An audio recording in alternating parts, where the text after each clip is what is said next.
What's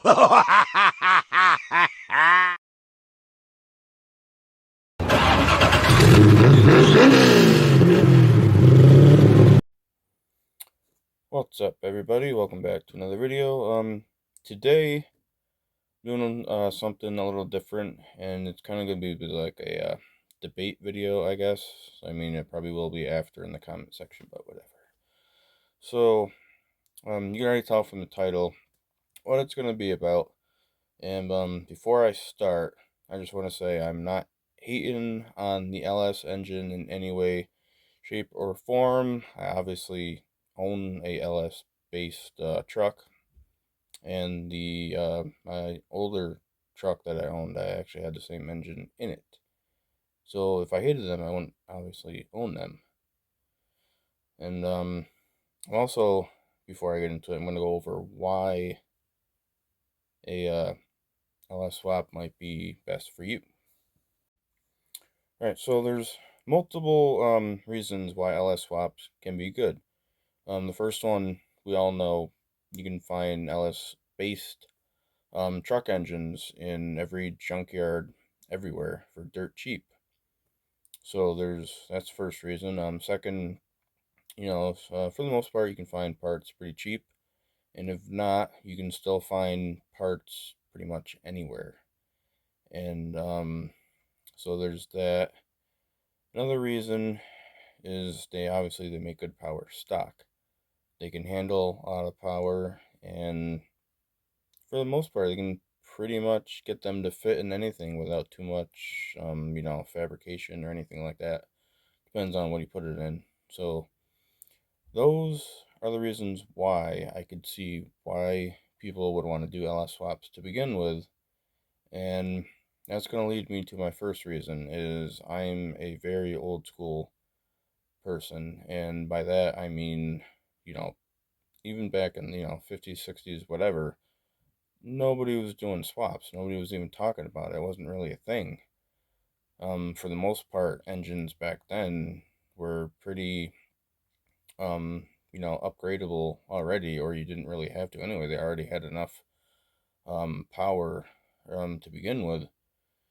But for the most part, you just built off of that engine, and that's exactly how I am. That's been, me my whole life, and that will be me for the rest of my life. I'm not, a swap person at all. In today's, generation of people and just the culture of cars is all about swaps. That or owning, Hellcats or Scat Packs. That's literally like a thing now. So you have that, you got people stuffing Hellcat engines into Miatas and all this other stuff. I mean, it's cool, but it's, you after you've seen it so many times, it's just a major turnoff. You look at it, and it pretty much just becomes like an everyday, ordinary car. You look at it, you see it, go right by it. Don't even pay any attention to it. And that's also what mostly ruins it for me when I see like an older car. I go up there and I'm expecting to see an older, original engine, whether it had work to it or not, doesn't really matter. But if I go over there and I see an LS engine, I'm just gonna stop, go right about my day, go right by it.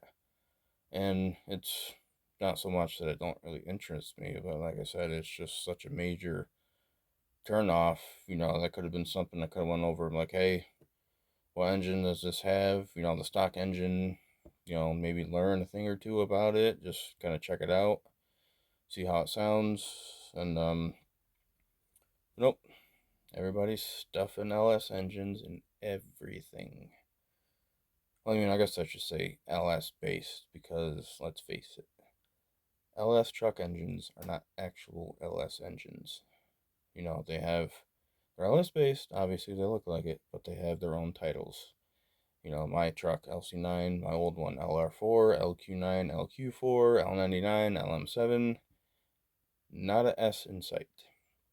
And so let me get back to that. So like I said, if I go to a car show and I see older cars, I have a soft spot for pretty much anything vintage.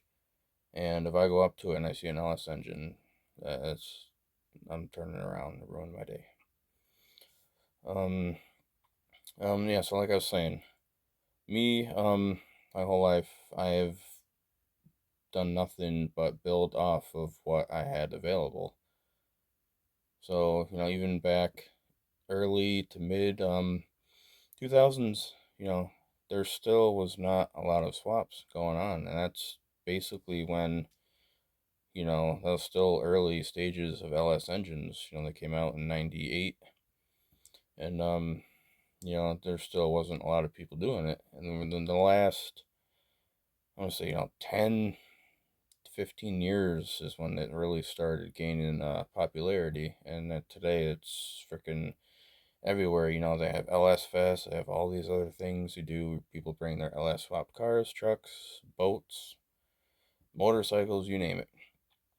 And I mean, I guess now, the rest of my life or whatever, for the most part, everything's probably going to be electric within 20 years anyway, or sooner. But either way, I will still not swap anything. Whether it's 4-cylinder, V6, V8, whatever, I will build off of what came with the car or truck. And that's one thing you don't see anymore. And, it just kind of kills the vibe. For me, it makes it exciting. You know, um, it's like a racing game. You start off, the car is going to be slow. You put some, intake, the little things into it, and you're happy. You see it physically starting to get faster and faster, and that gives you more motivation, more excitement to keep doing that. So that's how I like to do it. Start off with a slow car, stock car, put a little bit into it, see it starting to get faster, put a little bit more, do the same thing, and just keep doing that, and then build, off of the stock engine. Nobody does that anymore at all. And that's why, like I said, I'm a very old school person. I prefer that than just, oh yeah, let's spend a couple $100, go get an LS engine, slap it in there, and slap a turbo on it and be running nines. Like that's just where's the excitement and the fun in that? To me, virtually it just makes it gone. So so that's my first reason, my main reason, I guess. So the second one is going to be, there's LS engines and things where it really shouldn't be. For me, the Ford versus Chevy rivalry is very embedded into my bones. I've been raised in GM cars my whole life. Like I said, I will own them pretty much for the rest of my life. And my parents have owned I think one Ford. It was like '89 F-150. I love that truck. I myself, I've owned three. I had a 99 Ford Explorer with a 5.0. I had a '01 Ford Explorer Sport Track, which is pretty cool. It's a 5-speed. And I want to say two more. All right, two, I guess. Maybe I'm forgetting one. I can't really remember. But so for that was it. But like I said, the rivalry between those two is I take it pretty seriously, and I've grown up in old Camaros, Firebirds, Monte Carlos, stuff like that. My mother right now has a '97 Firebird Formula, and she's owned that car for the last 22 years. So that car was a big part of my childhood and still is and will always be. And even before that, she owned I think it was a '91 Camaro RS with a 3.5. That was candy apple red. Still, I love that car. So now you have, people just slapping LS engines like anywhere they can. I've seen Teslas that have them. Like, the hell's the point of that? And you might as well, you could have bought anything and put an LS engine, but you had to sit there and waste your money on an expensive ass electric car just to slap an actual gasoline engine. That makes no sense. But the biggest one for me is people that own Mustangs.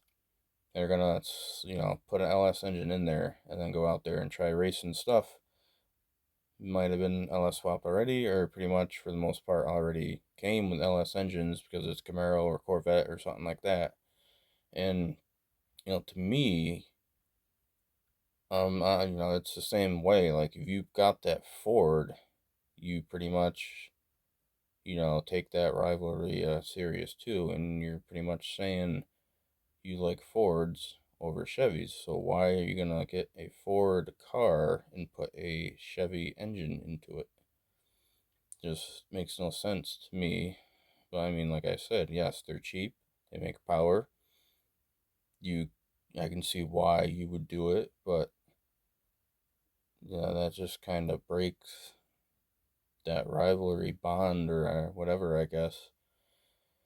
So and you can't really put an LS engine in the Mustang and then go out there and say, "Oh yeah, I beat a Camaro or a Corvette with my Mustang." No, you beat a Camaro or Corvette with a Camaro or Corvette just in a Mustang body. So I mean, if you had a Ford engine in that Mustang, you built it up, do whatever, coyote swap, do whatever, depending on what year it is. If you beat that Chevy, I can respect that because it's the stock engine or it's the engine that's supposed to go with that car. And it's something that's just completely backwards for me. Like I would never in my life own a Chevy car and put a Ford engine in it. Not happening. You can walk up and offer me $1 million and I still would not do it. So that's the second reason. The third one I'm going to say is it takes the originality, and like I said and I mentioned before, kind of just takes the fun out of everything. There's nothing original about it. There's no class. There's no everything is just gone. It's just you mostly care just about power and fastness at that point. And for me, you know different engines can make or break a build. And it's just an unfortunate thing. You see all these older Nissans, all these older other Japanese cars that should still have the original engine. RX-7s, all the old 80s, early 90s, all these things people are LS swapping now. And as the fun factor is I'd rather get beat by a little, turbo rotary engine or like a little turbo four cylinder or even, a V6 that's got a cam, heads, nitrous, all that. I'd rather be beat by that than to say I got beat by just another LS swapped car. It's insane. So, really, like I said, those are the main reasons why LS swaps just don't really do it for me. But again, I'm not hating on LS engine. I really just hate the fact that today's car culture just kind of ruined it for me. Um, so another reason is it almost seems like people don't really like think that there isn't any other type of engines that you can be swapping. It's always either LS, the Hemi swaps, Hellcat, whatever. But a couple years ago, I was at a fair, and there was this old 50s Chevy there, 55 through 57, and it had a Gen 2 LT1 in it from a F-body, Camaro or Firebird or Impala, that year. And that was like literally the coolest. I thought that was the coolest thing like I've seen so far. I've never seen that. That was the first one, and in my opinion, that Gen 2 LT1 is the best engine that GM has ever made. Best sounding, just best overall engine. If you owned one, you'd know what I'm talking about. You'd have to be in, I'm gonna say either a Camaro or a Firebird that had one because Impalas they're way heavier, different, intake setups, different transmissions, just overall different. But if you've been in an F-body Camaro or Firebird with the LT1, you know what I'm talking about. That thing, it just, I said, sounds good. It's got power, and it was pretty much a you know, kind of a major turning point for GM. Before the whole LS thing hit the scene, but they specifically built that engine to compete with the 4.6 liter Mustangs and even the other 5.0s, and it just didn't compete with them. It literally blew them out of the water. So that was pretty much just like a pony slayer car, is what I call it. And even stock, those things, as far as today's standards, didn't really have a lot of power. There's V6s that have way more horsepower than what they had, but the torque and just the throttle response on those things was crazy. And even 30 years later, those things are still fast. But like I said, by today's standards, there's so many smaller engines that have the same power, but for back then, that was literally such a like I said, turning point for GM at that point. And even the newer Mustangs, the newer 3-valve 4.6s still weren't as fast as a stock LT1. It would probably be a very close race, but as far as power wise, they're pretty similar. But the Camaro Firebird would always still win. And that's when the whole Coyote engine came out, and yes, they make power, they sound good, they're fast, but it's just a lot of hype. It's got 4 cams, all this other modern technology on it, and it still is only barely able to make what a stock LS engine sometimes, depending on what it is, makes. But back to the whole LT1 thing. Say you buy a F body, 5-6 grand. It's in good condition. Everything's nothing really wrong with it. Slap another 2 to 3 thousand into it, and you'll be annihilating everything around you, literally. But the only downside to those engines, I guess, in the Camaro or Firebird was it kind of overpowered, and you'd need a fairly good street tire, sometimes drag slicks whenever stock. Those things had traction problems. There wasn't really a whole much or a lot of traction control going on, in the mid 90s, late 90s, up until the LS style Camaro Firebird came out. But it was just a really problematic car for that only reason is you start putting cam heads on stuff like that, you need drag slicks pretty much. And then especially if you want to run nitrous, you need better suspension, traction, all that stuff. And the cars themselves only weigh around 3,300 pounds for a one with T-tops. Obviously a coupe would weigh less, and then the convertible, we all know, weighs sometimes 200 to 300 pounds more. But still, that's not very much weight at all. So the power to weight ratio was really good, and I hope to see more Gen 2 LT swaps in the future.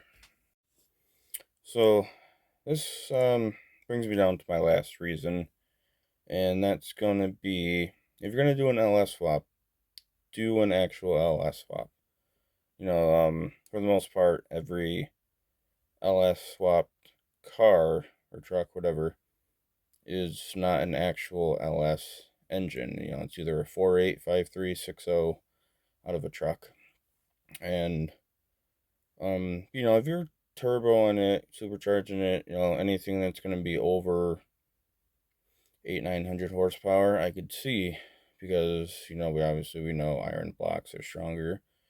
But I have seen, you know, a few actual LS engines with the aluminum block that can handle, you know, a pretty good amount of power. And if you're doing it that way, I could see. But, you know, if you're just going to be throwing the engine in the car, you know, doing some internals, doing, you know, some other little exhaust intake and stuff like that, get an actual LS engine. Whether it be, you know, an LS1, LS2, LS3, even the LS4, you know, LS6, 7, whatever. Just make it an actual LS engine. I mean, yes, you can find, you know, the truck engines that have aluminum blocks. And, you know, but at the end of the day, to me, you still can't give it the true LS title. You know, that's, like I said, that's my opinion. But, that's gonna do it for this video. You know, let me know what you guys think. You agree, disagree? You know, want to reach your hand through the phone and slap me because every car you own is LS swap? Just let me know. And I'll see you next time.